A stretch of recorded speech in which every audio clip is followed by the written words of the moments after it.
And I have great pleasure in welcoming the first speaker, Professor Jeffrey Kysar from Columbia University. Jeff, are you ready to take over? Yes, I am. Yeah, okay, you're on. Okay. Can you hear me? Yeah, Jeff, 1 second. You will have 45 minutes. So at the end of about 42 minutes or so, I'll just give you a reminder. And we want to keep 10 minutes for questions. Okay, great. Thank you. Thank you. Thank you very much. Can you see my screen now? Yeah, I can see it, yeah. Okay, great. Yeah. Well, let me come to the beginning and then choose the laser pointer. First of all, I would like to thank the organizers for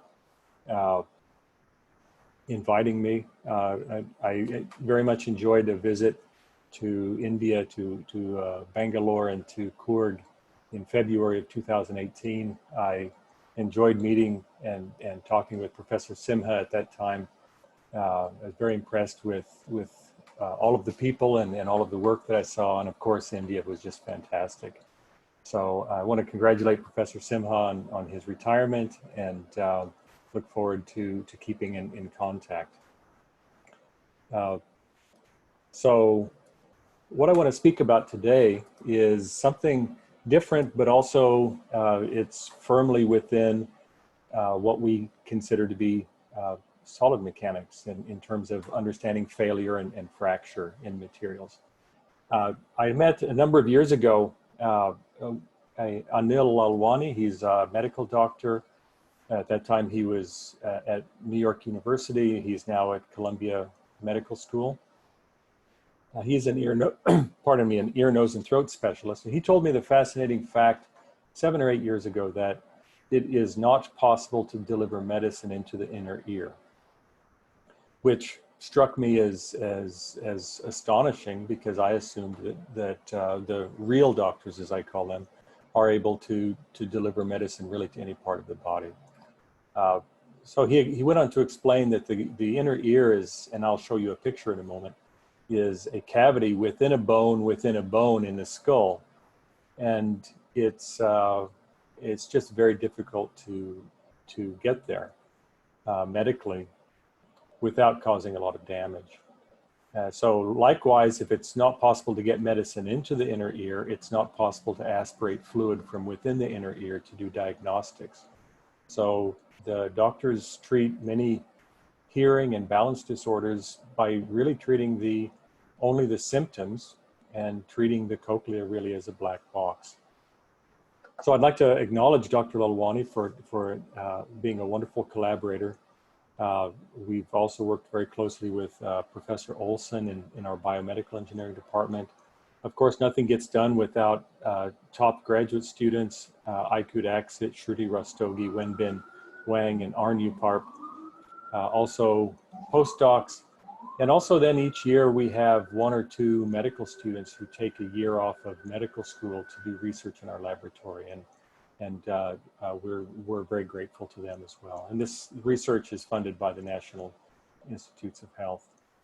So medical challenge then is as engineers, is to develop a method to be able to deliver medicine reliably into the inner ear. It would also then allow us to aspirate fluid from within the inner ear for diagnostic purposes.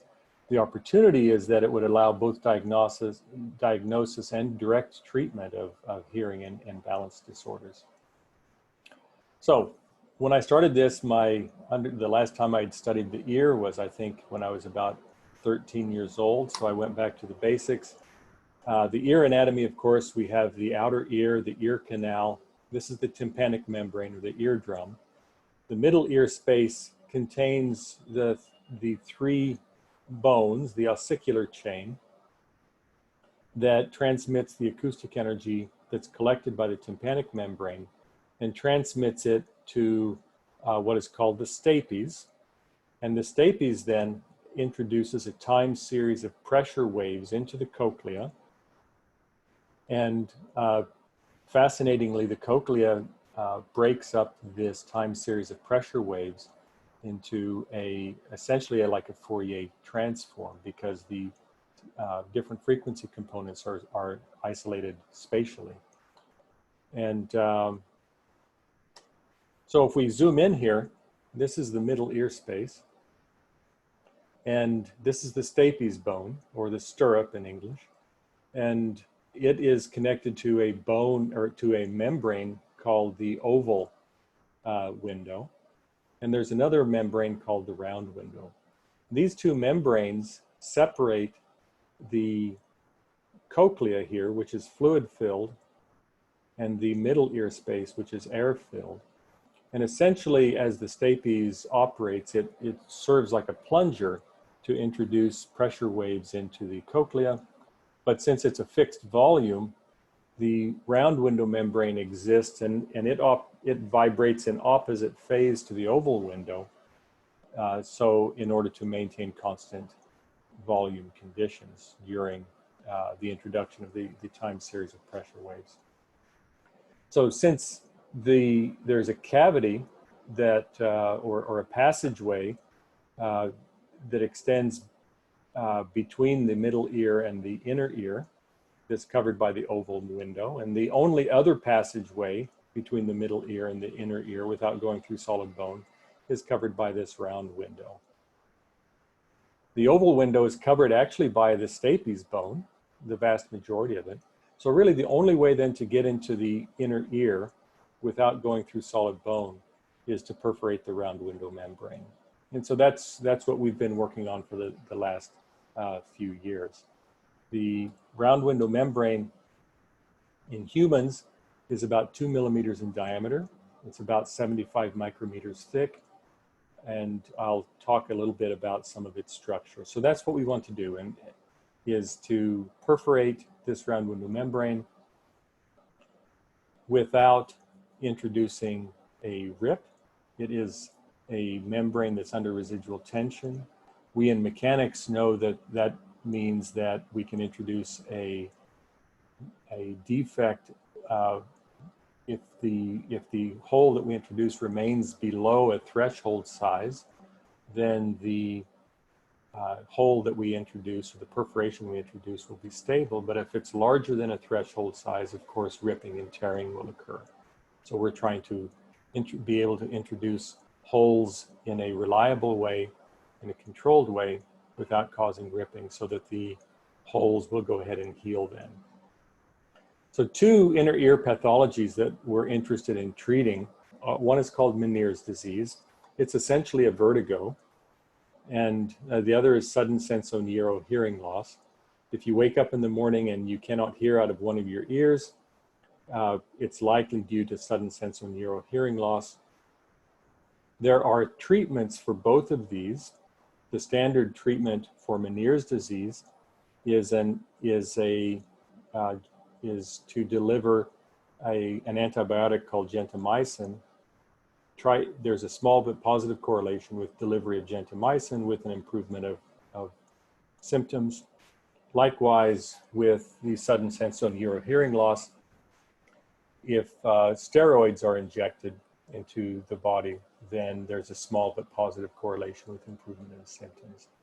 So the idea is that if these are can either be injected systemically, but then there's the possibility of systemic poisoning. You just get a shot in the arm. Alternatively, one of the other standards of care is to puncture the eardrum and then inject some of the either gentamicin or the steroid therapy into the middle ear.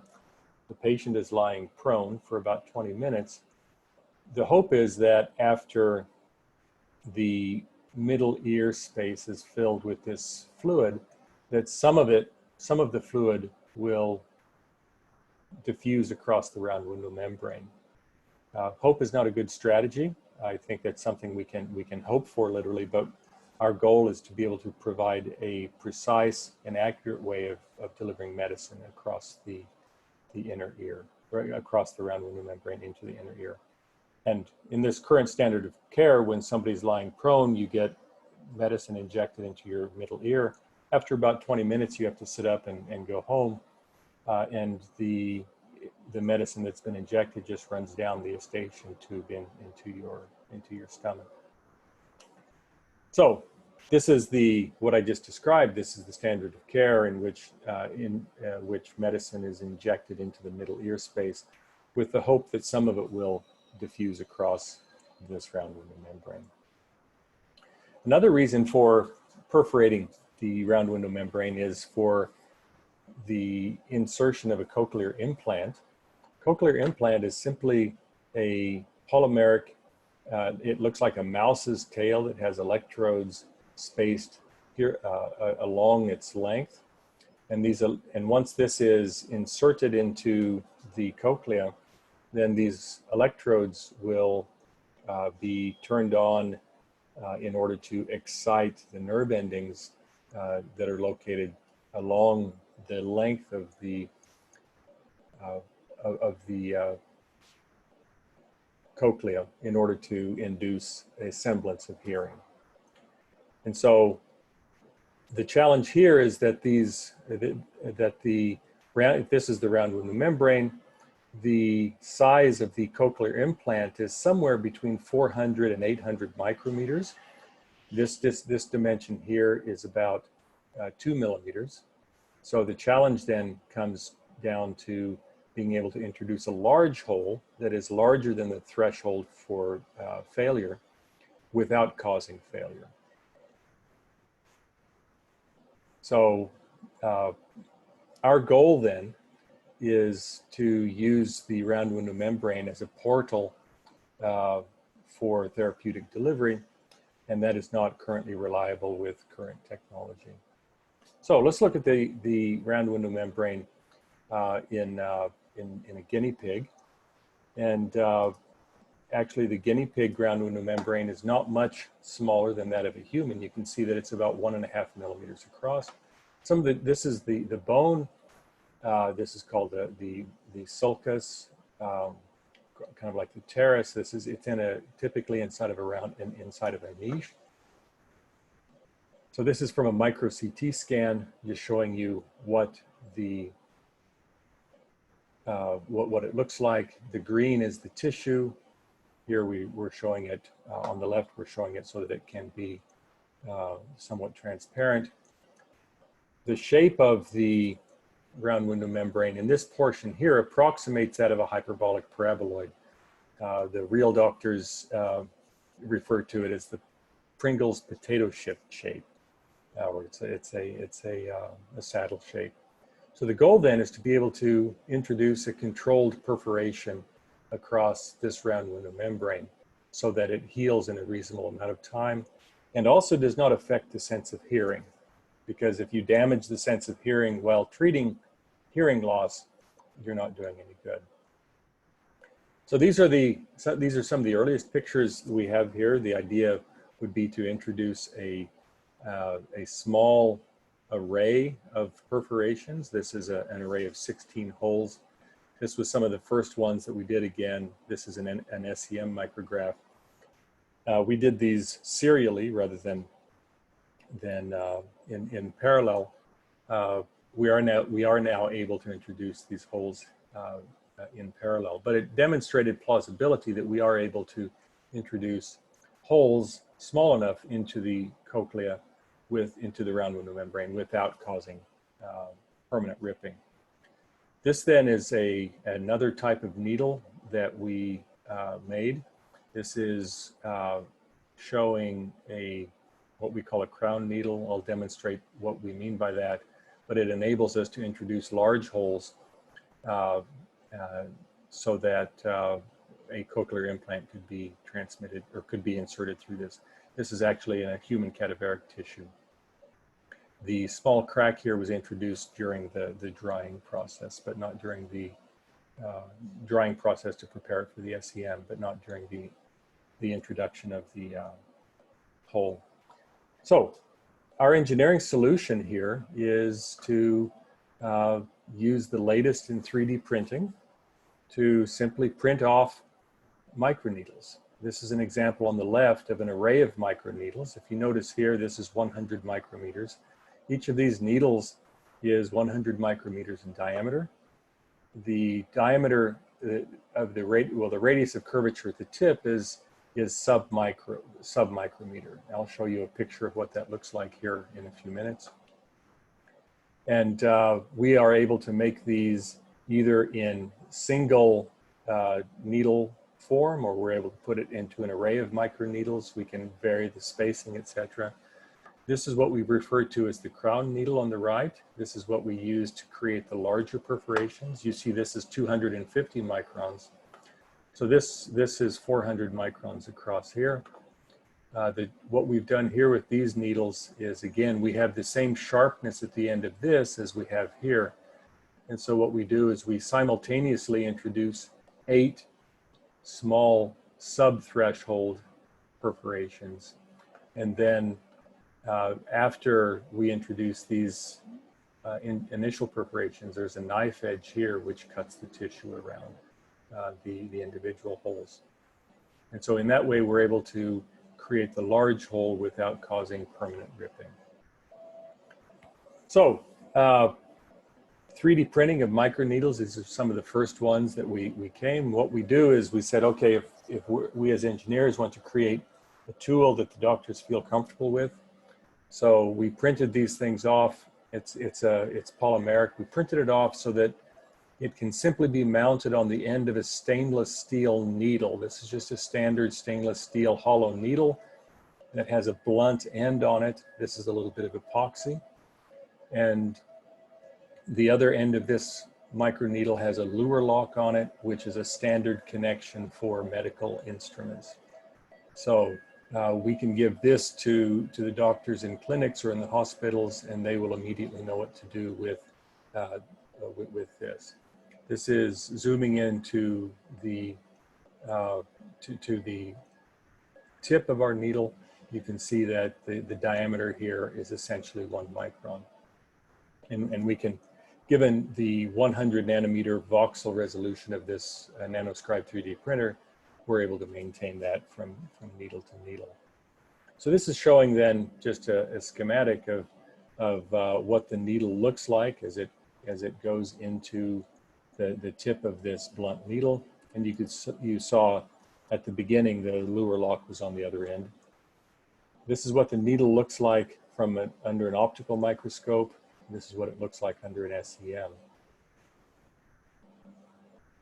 So the crown needle, this 3D printing technology allows us much more design freedom. So we're just simply able to print this off. And with this type of needle, then we're able to introduce perforations. This was done in vitro that is the same diameter as this without causing ripping or tearing.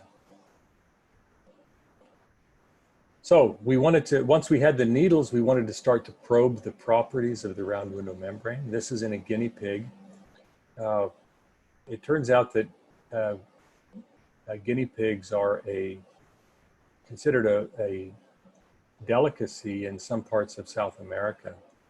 And one of the medical students on the project was at one time was from South America. And so for many of these experiments, not all, but for many of them, he would go to some of the grocery stores for Ecuador, the country Ecuador here in New York City, and he would buy guinea pigs. And he would do, so we would do some of the studies on the guinea pigs from the grocery store. And so the entire animal was used properly. We have here, we have a homemade or purpose-built indenter, micro indenter with actuation. So we're able then to measure the forces and the deformations, displacements of these needles as they perforate the round window membrane. This is typically what we see. We list this, we show this in a force versus time plot because that's how the clinicians view it because that's how they think about because they go through the time sequence. But what we typically see is the force is very essentially prior to contact, the force is 0. And once we come into initial contact, there's typically a large increase followed by a drop. That drop indicates that the very tip of the microneedle has perforated the round window membrane completely. And then it's kind of, it literally pops through. And then after that, the needle continues to be pushed down. What's happening between here and this point is that the perforation that we've introduced into the round window membrane is expanding. So we are lengthening the microneedle, or the perforation. Once we reach a peak force, that indicates that the needle is fully inserted and has fully perforated the round window membrane. And then we begin to retract the needle.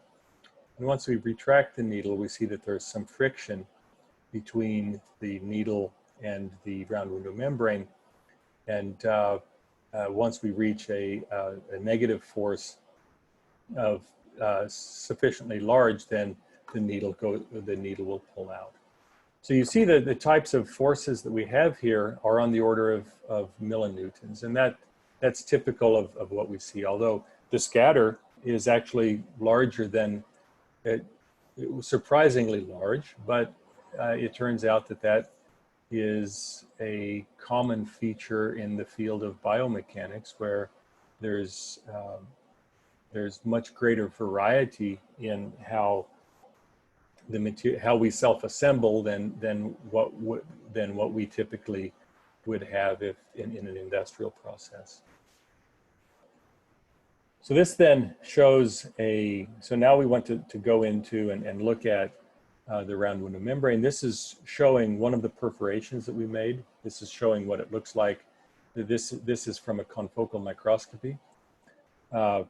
This is what you can see here is that we have a lens-shaped hole rather than a round hole that we introduce. Again, this is what it looks like just from different perspectives.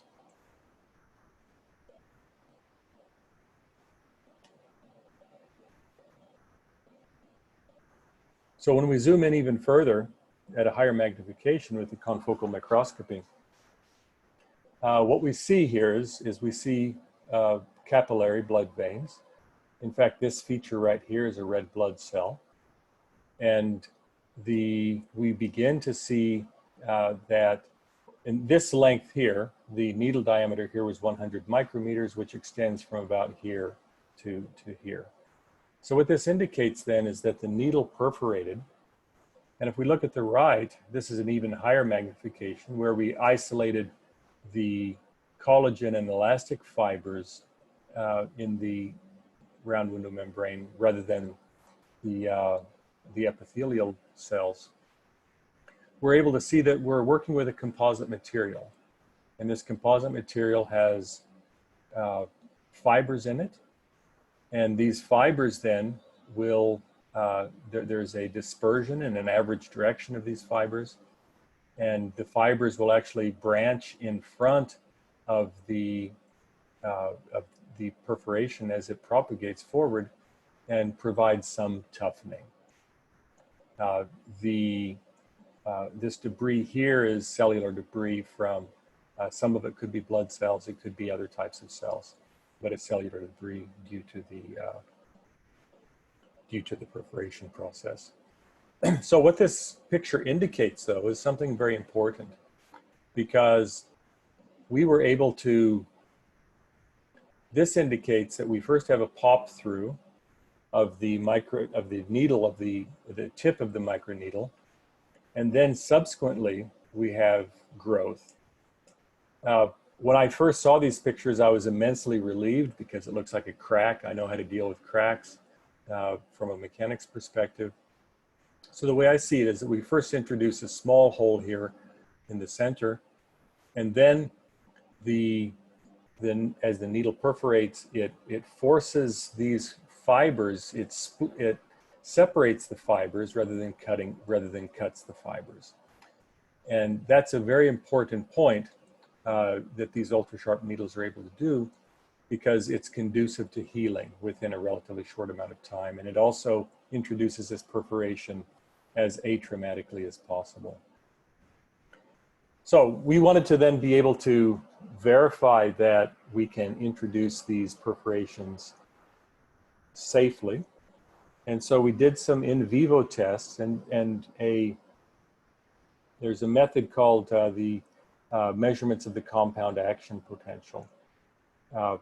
In essence, this is no different than a standard hearing test. When you go to the doctor, you're put on a set of headphones and you're asked to indicate when you hear a noise, and they will then record the frequency and the amplitude of the noise at which is your own hearing threshold. But what we do here instead is, rather than the medical part of the team taps into the nerve going between the cochlea and the brain, and is able to look for signals within that nerve. And it allows us then to, so we'll go to a certain frequency. For example, here we go to a certain frequency, and if we look at this one, we go to a certain frequency, and then we start to increase the intensity. At the point when there is a nerve signal between the cochlea and the brain, that indicates the hearing threshold. And so what these measurements indicate is this dark line is the baseline. And this is done just prior to perforation of the round window membrane with the microneedle. About 2 hours after the procedure, the hearing test is done again, and there's no distinguishable difference between the hearing threshold immediately prior to the perforation and post-perforation. Interestingly, about 2 weeks or about 2 days after the perforation, we do the hearing test again, and apparently the hearing has improved. But Dr. Lalwani suggests that this initial pre-procedure curve actually occurs, it occurs after drilling of the bone. And so likely there is some temporary hearing loss due to the drilling of the bone, which is then subsequently recovered within 48 hours. So the compound action potential measurements, both before and after perforation, indicate that there's no significant long-term hearing loss. We've also looked at healing of the round window membrane. So this is a membrane, series of membranes that we perforated.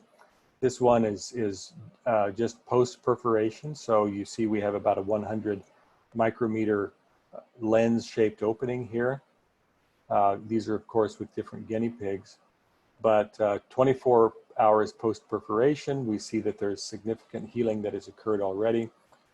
48 hours post-perforation, it's almost gone. 1 week post-perforation, we have a great difficulty even finding where the perforation was originally. We've now shown that at 72 hours, that a significant amount of healing has occurred by then.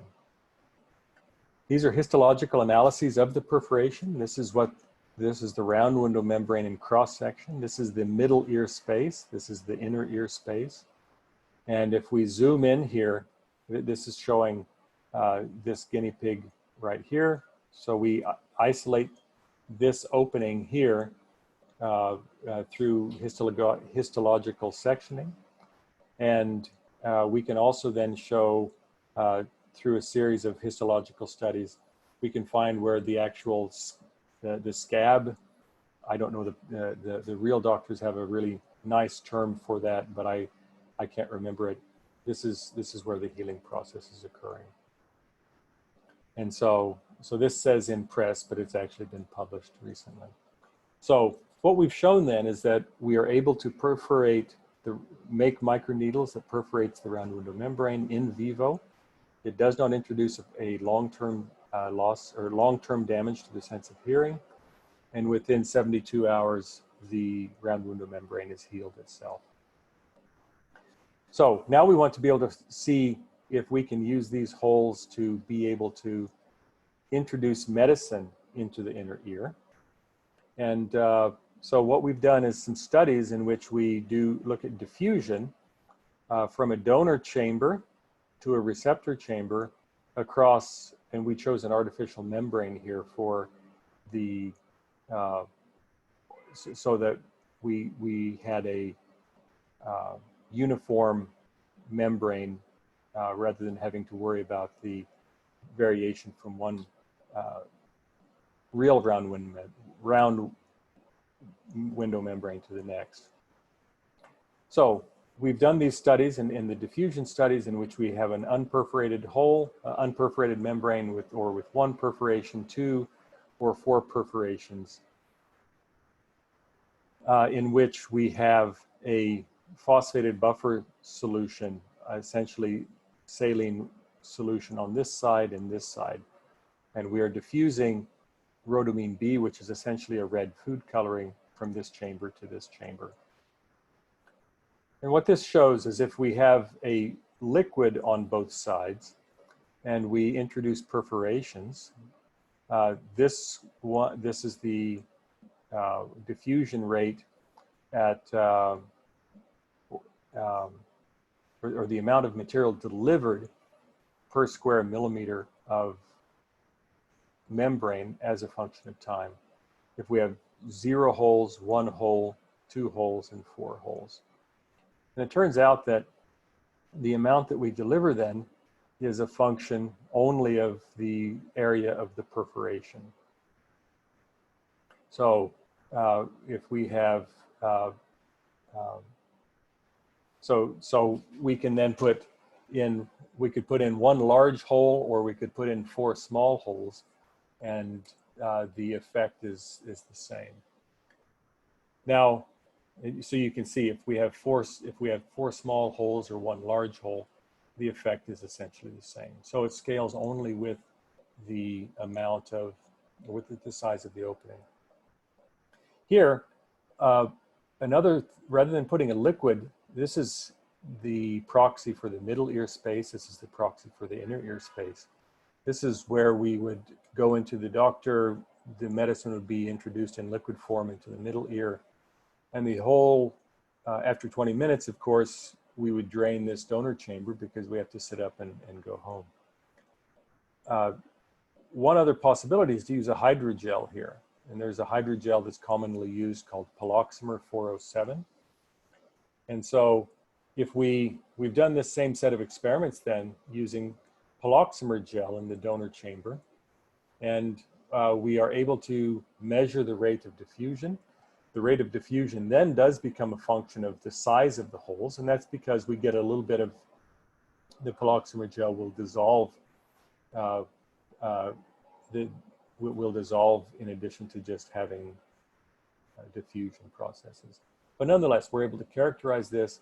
The rate at which medicine is diffused, or a molecule is diffused across this membrane from Paloxamer, is much smaller than that from the liquid. However, the diffusion could occur over a time period of 48 to 72 hours. So it would actually be able to deliver a larger dosage. So that just shows plausibility that we may be able to go in and use this for delivering medicine. From a mechanics perspective, we want to be able to understand the round window membrane. We want to be able to develop a constitutive model for its mechanical properties. We also want to understand what the geometry of the membrane is. And the structure of the round window membrane, this was the state of the art in the literature when we started these studies. This is the middle ear space, and this is an outer epithelial layer. This is the inner ear space, the scala tympani. This is the inner epithelial layer. Everything in between, it has these fibers, the collagen and the elastic fibers in it, plus what we call a ground substance. And the density of the collagen and elastic fibers increases as you go from the middle ear space into the inner ear space. Epithelial cells are on the surfaces. They essentially serve to protect the boundary, their low stiffness. The collagen and elastic fibers are responsible for the stiffness at high strains and low strains respectively. The ground substance is there to provide nutrients and the environment, and it endows the tissue with the bulk modulus. So we've done a number of studies. We wanted to understand what the structure of the round window membrane is. It's rather than just treating it as a saddle shape, we want to do that more precisely, and we also want to characterize the directions of the round window membrane. So without going into too much detail, we did histology and we did 2-photon microscopy, and we had to come up with our own way of staining the fibers and then validate against other methods that our new staining method is valid. Essentially, what we're able to do then is from our confocal microscope, get a stack of images, which are 2-dimensional slices through this round window membrane. And then since there's out of plane curvature of this, we then essentially do a shear operation within the computer in order to make this, in order to take what would be the cross section of the round window membrane as it is actually oriented in space, and to just provide shears down, so that what we're able to do then is to remove numerically the outer epithelial layer and also the inner epithelial layer, and that leaves us then, we can go from images like this to images like this, so that we can then see what the directionality of the fibers are. Then we do an FFT analysis of this, and we're able then to, through appropriate windowing and masking and filtering, etc., we're able to get a histogram of what the fiber directions are as a function of orientation.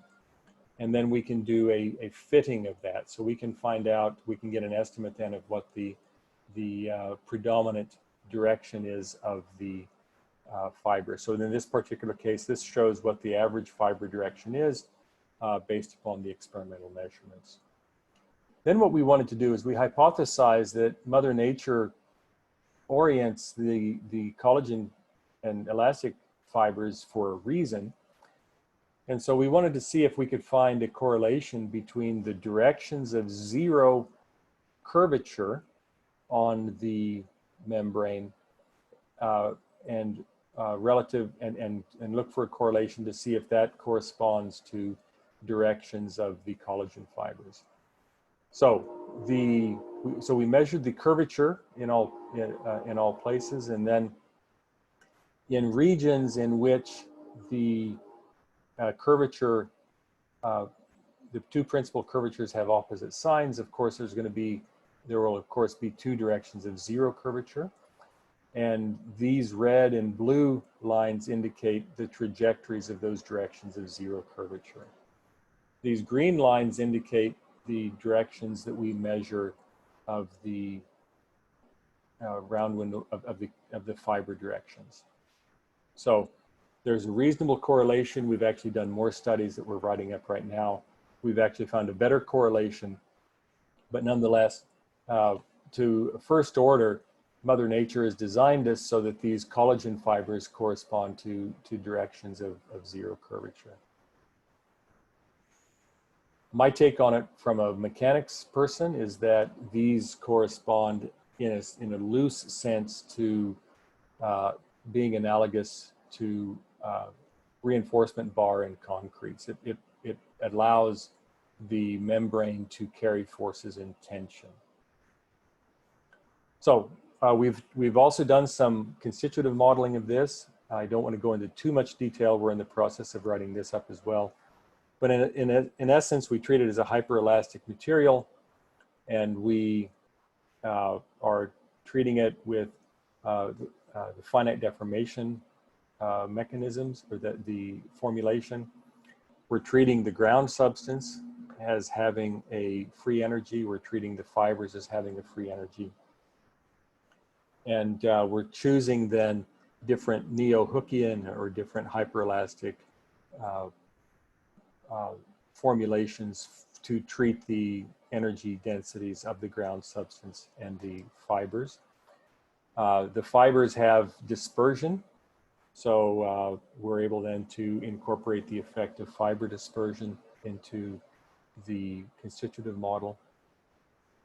And then we need to be able to characterize, so this then gives us the ability to model the round window membrane in the finite element method. We have also then done bulge tests of the round window membrane. This is an example of a guinea pig round window membrane. In essence, what we do is we realized, well, it's a closed chamber. Why not just pressurize that closed chamber by opening a hole in the distal portion of the cochlea?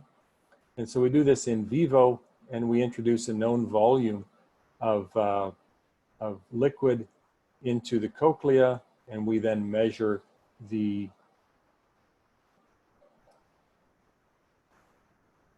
as we introduce pressure, you can see we can introduce a negative pressure relative to atmosphere first. You can see it pulls in, and then we introduce a positive pressure, and it will push out.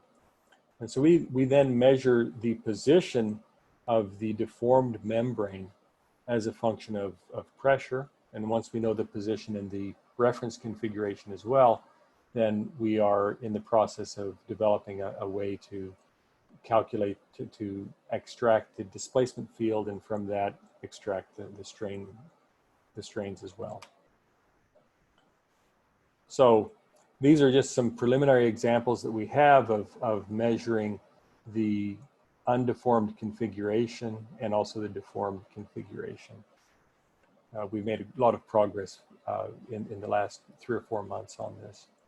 So this then just shows what we're able to do in terms of treating this bulge test within the computer. This is where we're treating this with volume elements. We can also treat this as a shell model. And so we'll then be able to compare these results to the bulge test experiments for developing for fitting the details of our last. Jeff, sorry to interrupt you. You have 3 minutes. Great, I'm almost done. Thank you. Okay, Thank you. so we've done some studies on just to demonstrate that all the previous work was on guinea pigs. This is another microneedle that we've made. It's using the same material. This is a human cadaveric tissue. Interestingly, we see again the same directionality of the collagen fibers. There seems to be less dispersion, but we are able to successfully perforate a human round window membrane. And this study has been published. But you do see at the tip of this, we've introduced a small amount of damage into the needle itself. So we've managed then also to make these needles electrochemically. This is what we designed to make this out of copper. This is this is a stainless steel needle. We use electrochemical deposition. This is an actual one that we've made. This paper has also been published recently. Essentially, we use the 3D printing apparatus to print off a mold. So we have a negative 3D image of what we want. And then we backfill this with copper electrochemically. And this then shows an example of one of the copper needles that we've made that we use then to perforate this round window membrane in the guinea pig. And we've been able to demonstrate that with this, we have a radius of curvature of about a micrometer here. So, and it maintains the same degree of sharpness. Getting into a little bit of metallurgy, we've been able to measure using EBSD the grain structure as a function of position along here. We're able to tailor the grain size by altering the electrochemical deposition processes so that we can get very small grains near the tip, so we can have a hard tip, large grains near the base for ductility. And finally, then we're able to coat these copper needles. Copper is not biocompatible, but we're able to coat it with a layer of nickel and gold. So this is showing a gold covered needle, and the gold, of course, is biocompatible.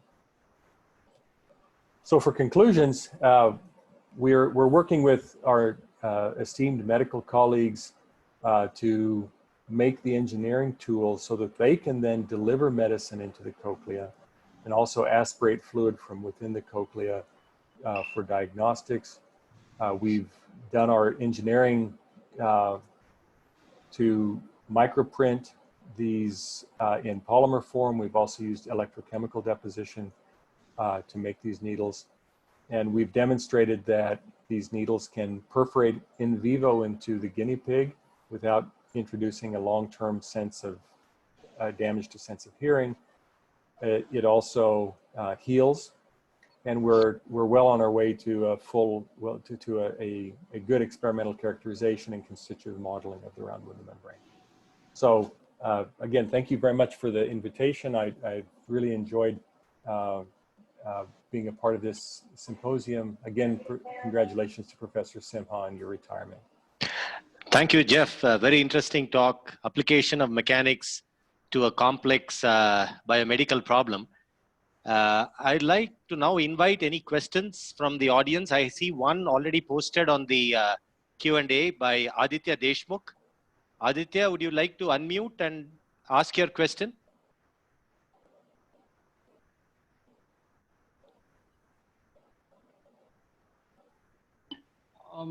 Hi, Dr. Jeff. Thanks for the nice talk. You're welcome. Yeah, I was just curious about when you talked about perforation. I was just curious about the stress the tip of the needle would experience, because that would be a consideration in the kind of material you would choose, and also since the tip is very small in dimension. So was that a consideration when you did whatever analysis you have presented?